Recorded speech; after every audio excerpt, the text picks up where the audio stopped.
एक जमाने की बात है। एक खुशहाल सल्तनत में एक मेहरबान बादशाह और मलका रहते थे। उनकी एक ही औलाद थी, एक नन्ही शहजादी अलीना। अलीना की मुस्कुराहट से पूरा महल रोशन रहता था। जब शहजादी अलीना 8 साल की थी, एक दिन एक पुरअसरार और बदसूरत चुड़ैल महल में आई। उसने मीठी बातों में आकर अलीना पर एक खौफनाक लानत डाल दी। जब अलीना 18 वर्ष की होगी तो पूरी सल्तनत गहरी नींद में चली जाएगी और अलीना एक वैम्पायर बन जाएगी। साल गुजरते गए। अलीना बड़ी होकर निहायत खूबसूरत, नर्म दिल और रहम दिल बन गई। किसी को अंदाजा न था कि उसकी तकदीर में क्या लिखा है। फिर वो रात आई, अलीना की 18वीं सालगिरह की रात। चांद निकलते ही पूरा शहर खामोश हो गया।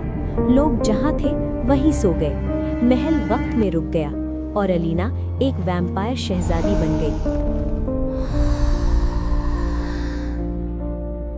दूर दूर से कई शहजादे इस सोई हुई सल्तनत की कहानी सुनकर आए। हर शहजादा एक रात महल में गुजारता, मगर रात के अंधेरे में वैम्पायर अलीना उसे काट लेती और उसका खून पी लेती। कोई भी जिंदा वापस न जा सका।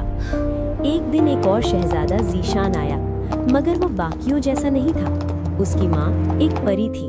उसे लानत का इल्म था। इस दवा को हर रात पीना। जब तक इसका असर रहेगा, कोई बुरी ताकत तुम्हारे पास नहीं आ सकेगी।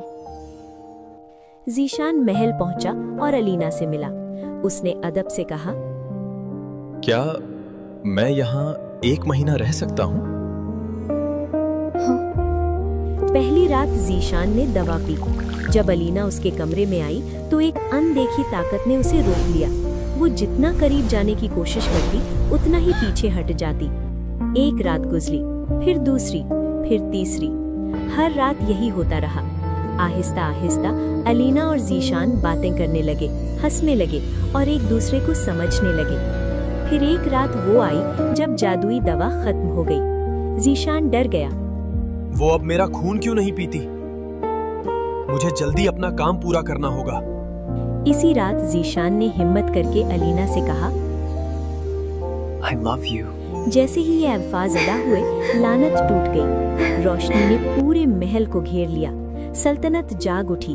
अलीना दोबारा इंसान बन गई और वैम्पायर होने का निशान हमेशा के लिए मिट गया। चुड़ैल की ताकत सच्ची मोहब्बत के सामने हार गई। कुछ ही अरसे बाद ज़ीशान और अलीना की शादी हुई और सल्तनत में खुशियां लौट आईं। अलीना फिर कभी वैम्पायर न बनी और सबने सुकून और मोहब्बत की जिंदगी गुजारी।